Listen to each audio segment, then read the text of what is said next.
aliansi ini menolak Pak Anies sebagai calon begitu ya Pak ya? Oh ya jelas, karena kami adalah Ahokers. Intinya sampai sekarang kita masih terbuka ya untuk Anies Baswedan seperti yang disampaikan oleh Sekjen PDI Perjuangan Mas Hasto. Kalau betul Anies diusung oleh PDIP, Gus Guntur Romli dan PDIP yang lain dari dulu nyerang begitu agresif ke Anies itu selama 4 bulan ke depan tuh penuh sanjung dan puji. Assalamualaikum warahmatullahi wabarakatuh. Teman-teman, balik lagi di channel YouTube gua, Hairun Imam.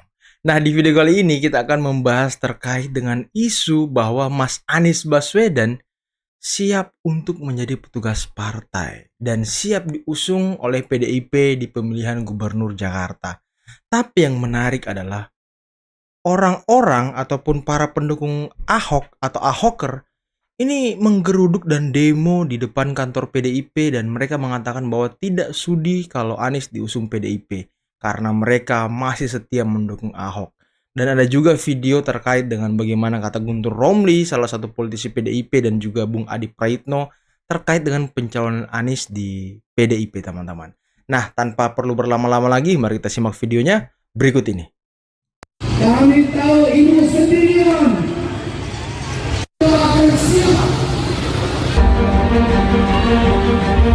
Kita sekarang kesini hanya menyampaikan aspirasi aja untuk DPP PDI Perjuangan agar semoga besok diputuskan yang didukung itu Bapak Basuki Cahayapurnama atau Pak Ahok. Oke. Ini berarti bisa dikatakan bahwa aliansi ini menolak Pak Anies sebagai calon begitu ya Pak ya? Oh ya jelas, karena kami adalah Ahokers gitu loh.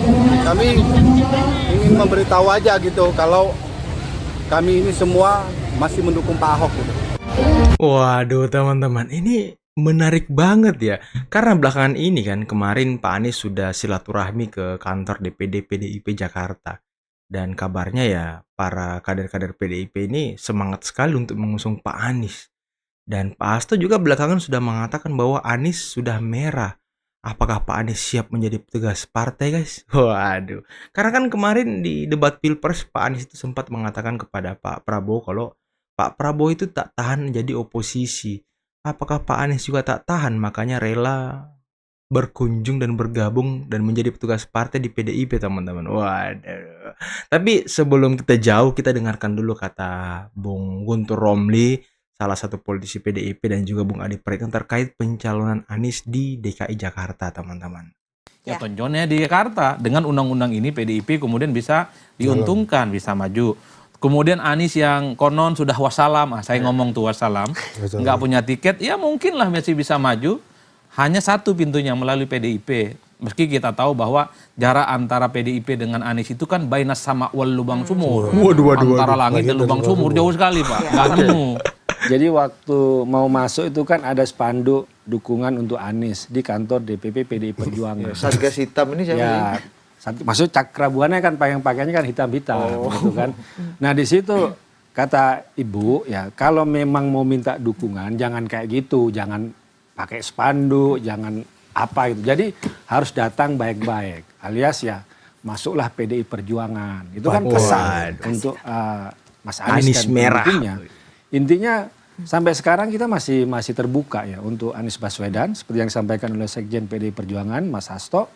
Tapi ya tentu saja kan ada syarat-syarat bahwa paling penting itu adalah bagaimana bisa memahami ideologi partai, visi misi dari partai, dan kemudian ya tentu saja tawaran untuk menjadi kader PDI Perjuangan. Karena kita harus menegaskan bahwa kursi 15 kursi di DPRD PDI Perjuangan itu kan berkat kerja keras para kader. Jadi lumrah dong, ketika kamu mau dapat dukungan, maka harus menjadi kader PDI Perjuangan. Kalau enggak, ya kan banyak sekali kader-kader PDI Perjuangan di Jakarta ini yang punya reputasi yang bagus, yang lebih lama. Ya, ada Edi, Pak Ahok, Pak Basuki Cahayapurnama, kemudian tokoh-tokoh yang lain seperti yang disebut Jarot, seperti Ibu Risma dan sebagainya kan pernah disebutkan juga nama-nama tersebut. Mas Hendy juga ya. Ya Mas Hendy. Prasetyo Edi. Jadi ya Mas Pras untuk wakil misalnya kan. Iya, Jadi sudah benar tadi. Wajib. Wajib untuk masuk PDI Perjuangan agar mendapatkan dukungan dari PDI Perjuangan. Nah setelah masuk apa? Nanti akan ikut sekolah partai, ada ideologi partai dan sebagainya. Itu Akan jadi bagian petugas partai juga nggak nanti, Mas? petugas partai kan dalam arti yang positif. Jadi dalam arti yang positif, nurut maksudnya ibu itu adalah nurut kepada ideologi, kepada visi misi partai, kepada apa yang harus dilakukan oleh partai atau kepedulian terhadap wong cilik ya. Kalangan marhaen kalau pakai bahasanya Bung Karno, ya di situ. Kan ini kan lumrah saja kalau mau. Waduh, teman-teman, saya jadi teringat kata Ibu Mega ya. Ini loh, Pak Jokowi loh, kalau nggak ada PDIP. Weh, itulah teman-teman ya. Dukungan, jadilah kader yang baik, kemudian perjuangkan ideologi dan visi misi partai. Artinya kalau udah mau nurut, udah mau dimerahin gitu ya, kata-katanya udah mau amer tuh tadi Anies merah. Yang ada di masa-masa lalu, yang membayang-bayangi, terutama salah satunya di 2017 itu dilupakan begitu saja sama Bu Mega. Ya ketika itu sudah menjadi kader kan berarti dia harus menjadi lembaran baru. Mu'alaf, Istilahnya kan menjadi mu'alaf mu'alaf. politik. Dikalibrasi. Kalau sudah Mu'alaf. mu'alaf Bisa kan, juga nih. kalau sudah mu'alaf maka yang sebelumnya kan sudah selesai. Iya kan? Makanya kita sebut harus menjadi kader. Ya. Itu pentingnya. Karena ketika dia sudah menjadi kader berarti kan ideologinya berubah. Ya kan dalam arti itu kan. Kemudian kita tahu sekarang saya sudah tulis di medsos saya, Mas Anies sekarang menarik. Menarik kenapa? Karena ada dua hal. Pertama karena ditinggal oleh PKS, yang kedua dia sudah ditinggal oleh Habib Rizik. Jadi menarik dong. Jadi Anies itu kembali kepada sebelum Pilkada DKI. Kembali ke kita. Ketika menjadi jubirnya Jokowi ya, tahun 2014 kan, menjadi sosok yang moderat. Generasi paling bagus. Jadi kita kan harus melihat perubahan-perubahan itu. Apalagi dia menjadi kader PDI Perjuangan sudah top lah. Waduh, kembali Ya Anies Baswedan kembali ke hitohnya katanya kawan-kawan. memang kalau memang Ateng atau Amer ya, Atau Alaf. Anies merah Ateng. atau Anies Banteng, Anies Banteng. ini kan bagian dari betapa cairnya politik kita. Cuman saya membayangkan nanti kalau betul Anies diusung oleh PDIP, Gus Guntur Romli dan PDIP yang lain dari dulu nyerang begitu agresif ke Anies itu, selama 4 bulan ke depan tuh penuh sanjung dan puji. Waduh. Ini adalah gubernur yang paling mantap di Jakarta, bukan gubernur omon-omon ya kan. Hampir tiap hari tuh kan puja-pujinya. Saya ngebayangin itu Pak. Ya inilah politik kita. Kalau dulu kan agresif nih Bang Guntur dan yang lain. Tapi kalau memang ini kejadian luar biasa. Ini adalah peristiwa politik yang saya kira anggap keajaiban juga ini di dunia Pak. Termasuk di Indonesia. Nah yang kedua, sekalian aja kita kasih dalilnya. Kalau Gus Guntur ini bilang Anies ini mualaf kalau bergabung dengan merah, ini berarti ihdinas siratal mustaqim. Waduh. Sudah kembali ke jalan yang benar ini Anies Pak. Karena memang DNA Anies itu adalah Muslim yang demokrat. Dia lulusan Amerika, aktivis HMI yang kita tahu adalah kiblat politiknya ke Canur, yang pemikiran keislamannya itu adalah inklusif, toleran dan terbuka, dan mantan rektor Paramadina Bos. Waduh. Anies ini dianggap agak sedikit Wahabi dan Taliban setelah berkenalan apa yang disebut oleh Bang Guntur tadi, berkenalan dengan PKS dan berkenalan dengan 212. Nah setelah PKS dan 212 ini tak ada, Anies kembali ke hitohnya, bukan hanya ke mualaf hitohnya, tapi sudah ya, kembali ya. ke jalan yang benar. Ini yang saya kira pembenaran dari kawan-kawan PDIP. Pembenaran dari kawan-kawan PDIP ya kan. Tapi ya ini sebuah sejarah sih teman-teman. Kalau Anies gabung PDIP dan PDIP mengusung Anies. Saya tuh pengen melihat pendukung-pendukung atau buzzer-buzzer PDIP ini di Twitter bagaimana mereka menyanjung-nyanjung Anies teman-teman. Itu yang kita tunggu ya. Tapi kemarin kalau nggak salah saya sudah melihat tweetnya ataupun statusnya Denny Siregar, salah satu orang yang pendukung PDIP lah ya, buzzer PDIP lah teman-teman. Kalau PDIP mengusung Anies, Denny Siregar tidak akan berkampanye untuk Anies teman-teman. Kalau nggak salah begitu narasinya ya. Dari kawan-kawan PDIP.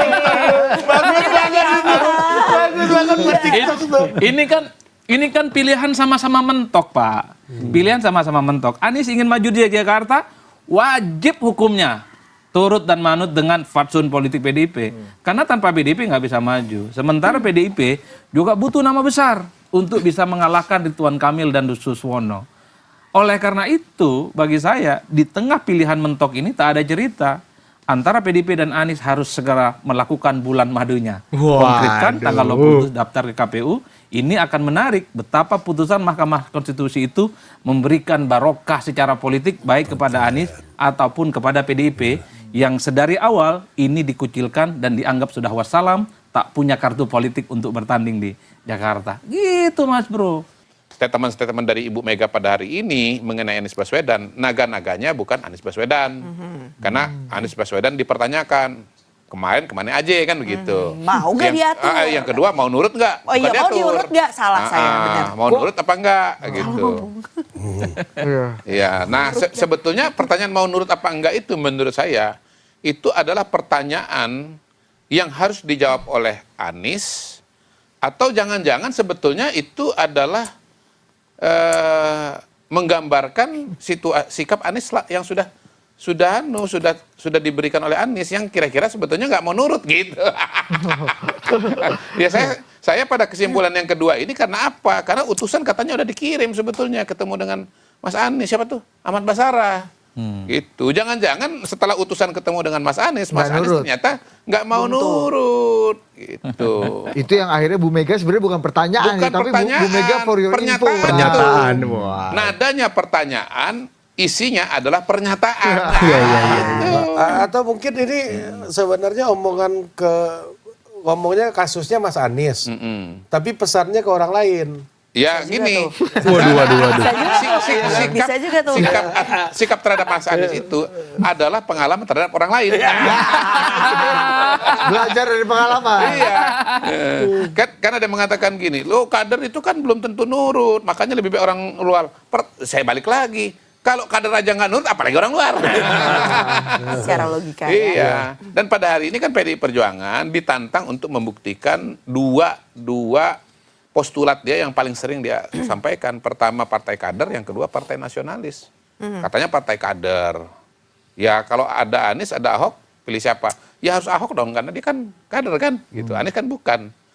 Nah, apalagi tadi teman-teman di video sebelumnya kita sudah melihat ya kan, Ahokers sudah demo, sudah aksi di depan kantor DPP PDIP untuk menuntut Bu Mega memajukan Ahok, bukan Anies. Ya. Nah yang kedua, Ahok sendiri elektabilitasnya juga tinggi.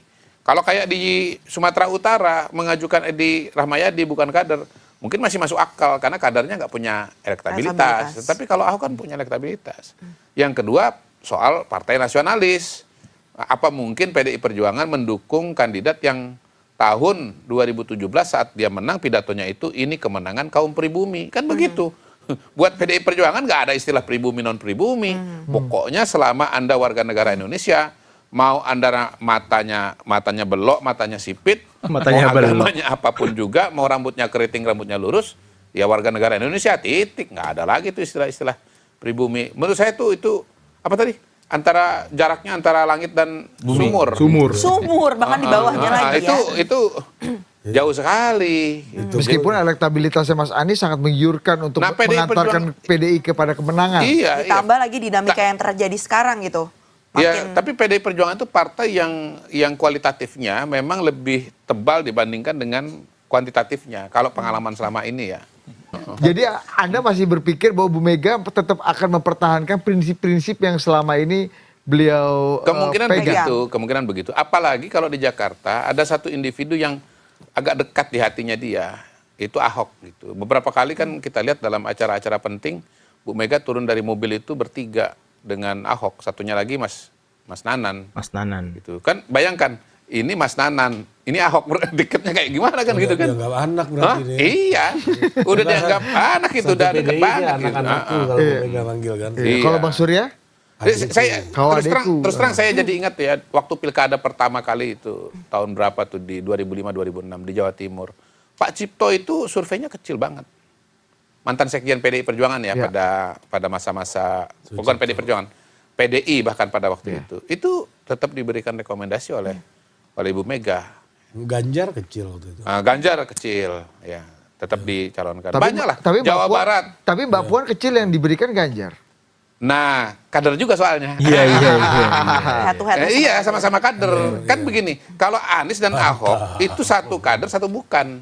Dan mungkin waktu itu kenapa dia yang dimajukan oleh PDI itu siapa? Pak Ganjar, karena ya Pak Jokowi waktu itu nyambut rambut putih ya kan. Jadi ya mereka menganggap bahwa pendukung Pak Jokowi ini menginginkan Ganjar, teman-teman. Tapi kalau dua-duanya kader, ya tentu yang elektabilitasnya tinggi yang diberikan kesempatan. Itu yang pola selama ini. Iya, dan kalau ada kader, ya ada kader dan yang surveinya rendah, tapi kalau dekat di hati bisa dimajukan. Menariknya adalah ketika PDIP dikaitkan dengan soal kemungkinan akan berkongsi dengan Anies Baswedan maju di Pilgub melawan kubu yang diusung oleh Kim, RK, dan Pak Suswono. Saya selalu mengatakan, kalau PDIP dengan Anies Baswedan jadi berkongsi, jadi berkoalisi, ini akan menjadi elemen of surprise dalam Pilkada Jakarta dan menarik terkait dengan putusan dari Mahkamah Konstitusi. Kenapa begitu? Karena antara PDIP dan Anies ini saya anggap sebagai dua eksponen yang sama-sama mengalami satu peristiwa politik yang serupa. Apa? Sama-sama dikucilkan. Sama-sama tak diajak dalam koalisi besar. Oleh karena itu, kalimatun sawa, common platform, kesamaan nasib ini yang akan mempertemukan mereka. Ini kalau bersatu dan kemudian melawan kekuatan politik dari Kim, menarik Pak. Tapi kalau kawin antara PDIP dan Anies ini tidak terjadi, tak terlampau menarik juga di Jakarta. Tapi mau kira-kira menurut prediksi Anda, prediksi nih, analisis nih, Anies mau nurut nggak? Kalau Anies tertarik ingin jadi gubernur Jakarta, wajib hukumnya nurut. Wajib. Kalau pengen jadi gubernur. Kalau ingin jadi gubernur, karena satu-satunya pintu ada di PDIP. Kalau Anies tak nurut, ya wassalam yang kedua kalinya ini kesempatan untuk maju. Bisa nggak kita simpulkan gini, misalnya kalau tiket boarding pass Ibu Berarti kalau Anies nggak jadi maju yang kedua kalinya ya non job berarti Anies, guys. Mega diberikan kepada Mas Anies, bisa nggak disimpulkan bahwa artinya Mas Anies sudah nurut dengan Bu Mega? Sangat bisa. Kalau nggak nurut ngapain? Bu Mega apalagi ngomong. Ngapain gua diatur-atur untuk... Bukan nurut istilah yang tepat itu. Kan Bu Mega yang bilang nurut. Gini. Petugas partai. Artinya apa? Anies jadi petugas partai. Mau nggak? Itu pertanyaannya. Ya, jadi ketika Anies dibicarakan di internal PDIP, bagi saya ini bonus, Pak. PDIP kan dari dulu sama Anies ini kan anti betul. Ini makhluk apa ini? Wabil khusus Guntur Romli ini kan? Oh ini dulu. Jangan diskusinya ini dari dilanjutkan kalau ada Guntur Romli di sini. Bentar dulu, belum ada orangnya. Saya harus lanjutkan, ini harus tuntas. Harus tuntas. Anies itu di internal PDIP, jangankan mau diajak komunikasi, disebutnya pun haram, Pak. Waduh. Kalau wabil khusus oleh Guntur Romli, Al-Mukarram, Kiai dan Gus Guntur Romli. Kan kita tahu statement-statementnya. Artinya apa? Ketika Anies dikaitkan dengan Pilgub Jakarta dari PDIP, katanya sudah ada komunikasi, Masinton menegaskan akan daftarkan Anies ke KPU. Bener banget highlight ini. Jadi saya pikir ya, orang yang harus diperhatikan itu adalah respon Ahok terhadap Anies dicalonkan PDIP. Salah. Kita harus perhatikan respon Guntur Romli terhadap pencalonan. Waduh, teman-teman, ini menarik banget sih untuk kita tunggu ya bagaimana Anies Baswedan dan PDIP bisa bersatu. Ini sepertinya ya antara minyak dan air, teman-teman, sulit banget bersatu. Karena kenapa? Karena ya bentur yang terjadi antara PDIP dan Anies di tahun 2017 itu keras banget. Semua kalau kita lihat di Twitter ya, buzzer-buzzer Anies, buzzer-buzzer 212 itu hantamannya keras banget. Sampai Pak Anies itu dikata-katai dalam tanda kutip ya, dijelek-jelekkan, direndah-rendahkan. Pokoknya semua hal buruk dilontarkanlah kepada Pak Anies. Apalagi terkait dengan politik identitas. Itu luar biasa banget, teman-teman. Ya, seperti yang kita dengarkan tadi, Guntur Romli bilang kalau memang Anies mau dan siap jadi kader PDIP, anggota PDIP, ya dia harus, ya dia udah jadi mualaf katanya. Jadi yang lalu udah dimaafkan ya gitu katanya ya. Tapi ya ini gimana teman-teman menurut kalian? Apakah Anies dan PDIP ini bisa bersatu? Dan apakah Ahoker atau pendukung Pak Ahok yang kurang lebih berapa persen ya elektabilitas Pak Ahok di DKI? Apakah mereka akan beralih ke Ridwan Kamil? Karena mereka sakit hati karena bukan Ahok yang diusung. Karena ya kalau kita lihat tadi lagi-lagi teman-teman ya, Ahoker ini sudah aksi dan demo di depan kantor DPP PDIP untuk mendukung dan mendesak Bu Mega untuk mencalonkan Ahok. Ya masuk akal juga sih karena kan Ahok ini mantan gubernur DKI juga, elektabilitasnya juga bagus. yang kedua, yang ketiga dia juga kader PDIP, mantan komisaris Pertamina. Jadi udah siap banget gitu untuk maju dan dicalonkan oleh PDIP. Apalagi kalau kita lihat teman-temannya beberapa minggu bahkan bulan belakangan ini, Pak Ahok itu aktif membuat YouTube dan video-video di YouTube terkait dengan DKI Jakarta. Dan ini merupakan sebuah sinyal dari Pak Ahok kalau beliau ini masih sanggup dan masih punya ide yang sangat brilian untuk memimpin Jakarta teman-teman 5 tahun ke depan. Dan kalau kita lihat beberapa wawancara dari Ahok, Ahok ini sangat keras dan tidak senang dengan Pak Anies. Apalagi Ahok ini menuding Anies ini sangat tidak demokratis teman-teman. Sangat tidak negarawan gitu maksudnya. Dan beberapa wawancara Ahok kalau nggak salah di acara PDIP, Ahok yakin kalau PDIP ini akan mengusung kadernya sendiri, bukan orang dari luar gitu, bukan orang dari luar PDIP. Tapi kita tunggu saja teman-teman, bagaimana dinamika politik yang terjadi belakangan ini antara Anies dan PDIP. Apalagi tiket Pak Anies satu-satunya yang dimiliki hanyalah PDIP. Kalau PDIP mencalonkan kadernya sendiri dalam artian Ahok dan berpasangan dengan kadernya yang lain, wah ini mimpi buruk bagi Mas Anies. Kalau kata Bung Adi Praetno, wassalam yang kedua kalinya. Kalau kata saya sih non job dan selamat tidak menjadi apa-apa 5 tahun ke depan. Tapi ya balik lagi teman-teman, kita tunggu, kita lihat seperti apa keputusan dari PDIP, bagaimana keputusan dari Ibu Mega karena yang memegang tongkat kekuasaan, yang memegang rekomendasi untuk DKI, ya itu adalah Ibu Mega. Dan Ibu Mega sangat dekat dan sangat harmonis dengan Ahok. Apakah Ibu Mega akan menyakiti hati Ahok dengan mendukung Anies atau malah menghempaskan Anies dengan mendukung Ahok teman-teman. Ini yang akan kita tunggu bersama-sama dan ini sangat menarik. Oke teman-teman, mungkin cukup sekian dulu video kali ini. Jangan lupa like, subscribe, dan share videonya. Akhir kata, billahi taufiq wal hidayah. Wassalamualaikum warahmatullahi wabarakatuh. Bye-bye.